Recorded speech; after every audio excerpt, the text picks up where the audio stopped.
Hi all, SSCG വൈബ്സിൻ്റെ പുതിയൊരു വീഡിയോയിലേക്ക് എല്ലാവർക്കും സ്വാഗതം. സെറ്റ് ഹിസ്റ്ററിയുടെ പ്രീവിയസ് ക്വസ്റ്റ്യൻ പേപ്പറാണ് നമ്മൾ ചെയ്തുകൊണ്ടിരിക്കുന്നത്. അപ്പോൾ അതിൽ കുറച്ച് വീഡിയോസ് മുന്നേ ചെയ്തിട്ടുണ്ട്. അപ്പോൾ അതിൻ്റെ കണ്ടിന്യൂഷൻ ആയിട്ടാണ് ഇന്ന് നമ്മൾ വീഡിയോ ചെയ്യുന്നത്.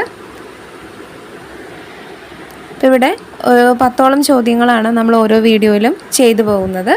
ഒരുപാട് വീഡിയോസ് ചെയ്തിട്ടുണ്ട്. സെപ്പറേറ്റ് സെറ്റ് എക്സാമിന് വേണ്ടിയിട്ട് സെപ്പറേറ്റ് പ്ലേലിസ്റ്റ് ക്രിയേറ്റ് ചെയ്തിട്ടുണ്ട്. അതിൽ ജനറലിൻ്റെയും ഹിസ്റ്ററിയുടെയും ഒരുപാട് വീഡിയോസ് ഉണ്ട്. നിങ്ങൾ എന്ത് ചെയ്യുക, ഒന്ന് കയറി കണ്ടു നോക്കുക. വീഡിയോ യൂസ്ഫുൾ ആയിട്ടുണ്ടെങ്കിൽ തീർച്ചയായിട്ടും ലൈക്ക് ചെയ്യാനോ ഷെയർ ചെയ്യാനോ സബ്സ്ക്രൈബ് ചെയ്യാനോ നിങ്ങളുടെ അഭിപ്രായങ്ങൾ അറിയിക്കാനോ മറക്കരുത്. അത് മാത്രമല്ല, നമ്മൾ ചെറിയ അതായത് ഒരു ക്രാഷ് കോഴ്സ് രൂപത്തിൽ സെറ്റ് ഹിസ്റ്ററിക്ക് വേണ്ടിയിട്ട് കോഴ്സ് കൊടുക്കുന്നുണ്ട്. ചെറിയൊരു എമൗണ്ടിലാണ്. WhatsApp audio class with PDF notes ആണ്. അതിൽ ചില റെക്കോർഡഡ് ക്ലാസ്സുകളും ഉണ്ട്. നിങ്ങൾക്ക് ക്ലാസ്സുകൾ ആവശ്യമാണെങ്കിൽ, ക്രാഷ് കോഴ്സ് ആവശ്യമാണെങ്കിൽ എന്ത് ചെയ്യുക, നമ്മുടെ കോൺടാക്റ്റ് നമ്പറിൽ കോൺടാക്റ്റ് ചെയ്യുക. ചോദ്യം നോക്കൂ. The facts of history do not exist for any historian till he creates them is the remarks of option a Carl Becker, E.H. Carr, Marc Bloch, A.L. Rowse. The facts of history do not exist for any historian till he creates them. അതായത് ഒരു ഹിസ്റ്റോറിയന് അദ്ദേഹത്തിൻ്റെ facts create ചെയ്യപ്പെടുന്നത് വരെ എന്താണ്, the facts of history do not exist എന്നാണ് പറഞ്ഞിട്ടുള്ളത്. അതായത് ആ ഒരു ഹിസ്റ്ററിയുടെ ഒരു ഫാക്ട്സ് എന്നുള്ളത് എന്താണ്, നിലനിന്നിട്ടില്ല അല്ലെങ്കിൽ അതുവരെ എക്സിസ്റ്റ് അല്ല എന്ന് പറഞ്ഞിട്ടുള്ള ഹിസ്റ്റോറിയൻ ആരാണ് എന്നാണ് ചോദിച്ചിട്ടുള്ളത്. ഇവിടെ കറക്റ്റ് ഓപ്ഷൻ ഏതാണ് വരുന്നത്? ഓപ്ഷൻ എ ആണല്ലേ, കാൾ ബെക്കറാണ്. കാൾ ബെക്കറാണ് ഇങ്ങനെ അഭിപ്രായപ്പെട്ടിട്ടുള്ളത്. The facts of history do not exist for any historian till he creates them. അതായത് ഒരു ഹിസ്റ്റോറിയൻ ആ ഫാക്ട്സ് ക്രിയേറ്റ് ചെയ്യുന്നത് വരെ എന്ത് നിലനിൽക്കുന്നില്ല, ആ ഒരു ഫാക്ട്സ് ഓഫ് ഹിസ്റ്ററി എന്നുള്ളത് നിലനിൽക്കുന്നില്ല. അപ്പം ഇതുപോലെ ഒരു ഡെഫിനിഷൻ നമുക്ക് ആരുടേതും ഉണ്ട്. E.H. കാറിൻ്റെ ഡെഫിനിഷനും നമ്മൾ പഠിച്ചിട്ടുണ്ട്. എന്താണ് E.H. കാർ എന്താണ് പറഞ്ഞത് ഹിസ്റ്ററിയെക്കുറിച്ച്? History is the unending dialogue between present and past, അല്ലേ? അപ്പം അതും മനസ്സിലാക്കി വെക്കുക. ഒരുപാട് ഡെഫിനിഷൻസ് ഓഫ് ഹിസ്റ്ററി എന്ന് പറഞ്ഞിട്ട് ഒരു സെപ്പറേറ്റ് 1-2 വീഡിയോസ് ഞാൻ ചെയ്തിട്ടുണ്ട്. തീർച്ചയായിട്ടും വളരെ ഇമ്പോർട്ടൻ്റ് ആണ്. കാരണം എന്താണെന്ന് വെച്ചാൽ ഈ ഒരു ഭാഗത്ത് നമുക്ക് 3-4 ചോദ്യങ്ങൾ സെറ്റ് ഹിസ്റ്ററിയിൽ പ്രതീക്ഷിക്കാം. ഓക്കെ, അപ്പോൾ ആ ഒരൊറ്റ വീഡിയോ കാണുന്നതുകൊണ്ട് തന്നെ നിങ്ങൾക്ക് ഒരുപാട് 3-4 ചോദ്യങ്ങൾക്ക് ഉത്തരം എഴുതാൻ പറ്റുന്ന രൂപത്തിലായിരിക്കും. തീർച്ചയായിട്ടും ആ വീഡിയോ ഒന്ന് കണ്ടു നോക്കുക.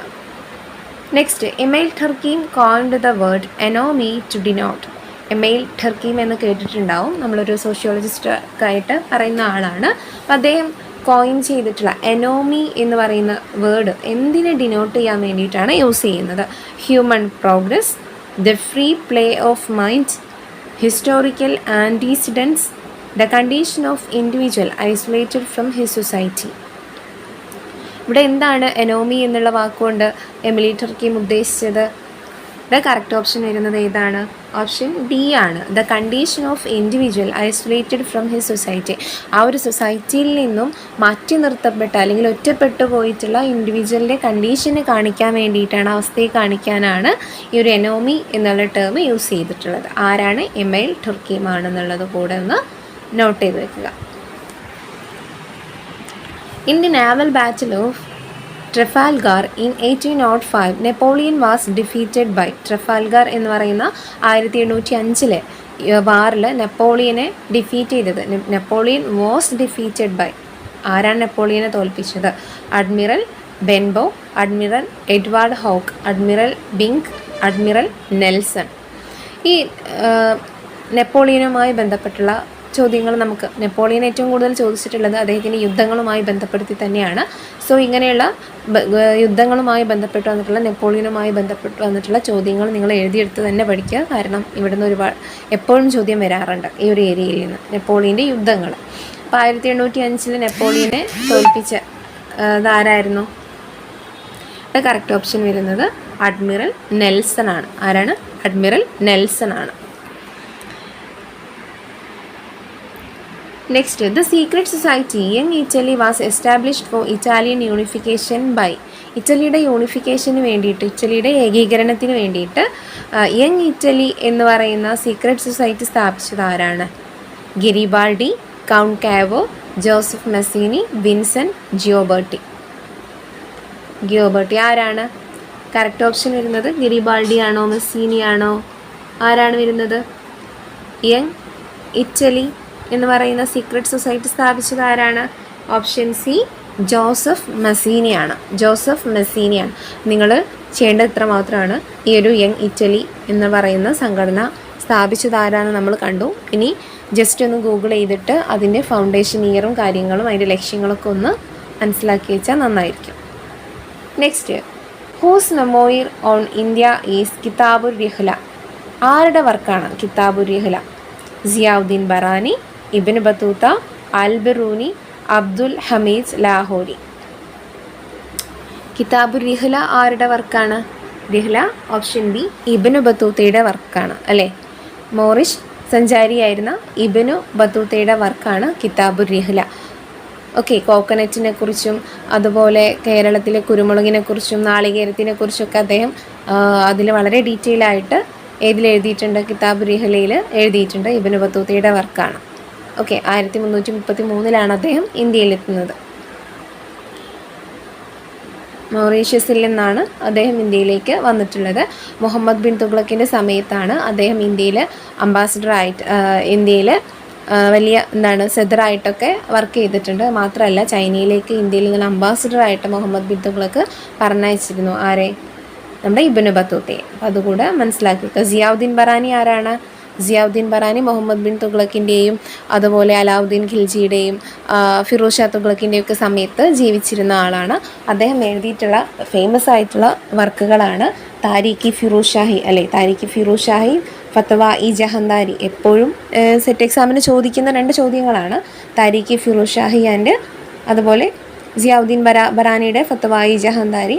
അദ്ദേഹം ഫത്വ ഇ ജഹന്താരി എന്ന് പറയുന്നത് റൂളേഴ്സിനുള്ള ഒരു ഒരു ഗൈഡ് ലൈൻസ് പോലെ, അല്ലെങ്കിൽ റൂളേഴ്സ് ഫോളോ ചെയ്യേണ്ട കുറേ കാര്യങ്ങൾ, അങ്ങനെയുള്ളൊരു ഗൈഡ് ലൈൻസ് പോലെയാണ് ഫത്വ ഇ ജഹന്താരി എഴുതിയിട്ടുള്ളതെങ്കിൽ സിയാവുദ്ദീൻ ബറാനി എഴുതിയിട്ടുള്ള താരീഖി ഫിറോസ് ഷായെ പ്ലീസ് ചെയ്യുന്നതിന് വേണ്ടിയിട്ട്, അല്ലെങ്കിൽ ഫിറോസ് ഷായുടെ പ്രീതി പിടിച്ചു വെക്കുന്നതിന് വേണ്ടിയിട്ട് ഒരുപാട് പുകഴ്ത്തി എഴുതിയിട്ടുള്ള, ഫിറോസ് ഷായെക്കുറിച്ച് ഒരുപാട് പുകഴ്ത്തി എഴുതിയിട്ടുള്ള ഒരു വർക്ക് കൂടെയാണ് ഈ ഒരു താരീഖി ഫിറോസ് ഷാഹി എന്നുള്ളത് മനസ്സിലാക്കി വയ്ക്കുക. അതുമാത്രമല്ല നമ്മുടെ അലാവുദ്ദീൻ ഖിൽജിയുടെ മാർക്കറ്റ് റെഗുലേഷൻസിനെ കുറിച്ചൊക്കെ കൃത്യമായിട്ടുള്ള ഡീറ്റെയിൽസ് നമുക്ക് തരുന്നത് സിയാവുദ്ദീൻ ബറാനിയാണ്. അതുമാത്രമല്ല മെഡീവൽ ഇന്ത്യയെക്കുറിച്ച് ഏറ്റവും ഒതൻറ്റിക് ആയിട്ടുള്ള ഹിസ്റ്റോറിക്കൽ സോഴ്സ് ആയിട്ട് ഹിസ്റ്റോറിയൻസ് പരിഗണിക്കുന്നതും ഏത് വർക്കാണെന്ന് ചോദിച്ചാൽ അതും സിയാവുദ്ദീൻ ബറാനി എന്ന് പറയുന്ന ഹിസ്റ്റോറിയനെയാണ് എന്നുള്ളത് മനസ്സിലാക്കുക.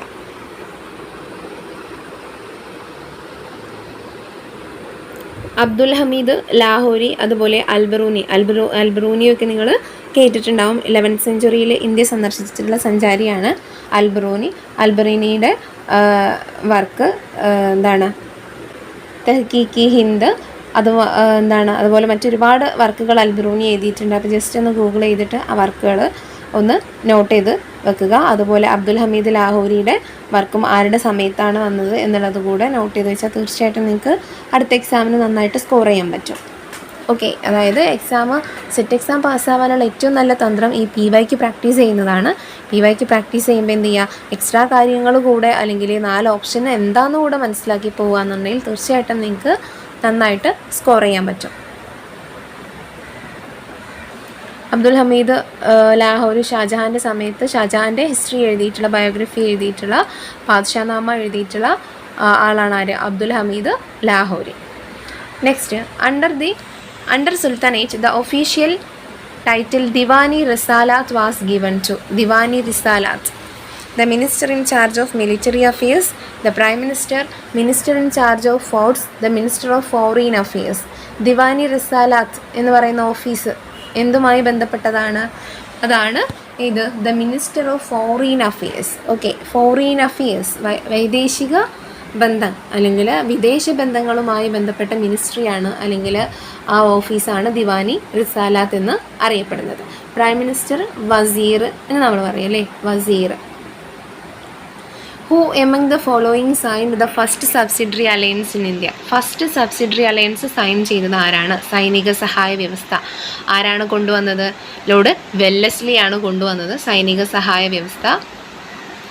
അപ്പോൾ ഇവിടെ കറക്റ്റ് ആൻസേഴ്സ് നോക്കാം. Nawab of Oudh, Raja of Travancore, Nizam of Hyderabad, Scindia of Gwalior. ആരാണ് ആൻസർ വരുന്നത്? നൈസാം ഓഫ് ഹൈദരാബാദാണ് സബ്സിഡറി അലയൻസ് ഫസ്റ്റായിട്ട് സൈൻ ചെയ്തിട്ടുള്ളത്. 1800 ആ ഒരു സമയത്താണ് സബ്സിഡറി അലയൻസ് ലോർഡ് വെല്ലസ്ലി കൊണ്ടുവരുന്നത്.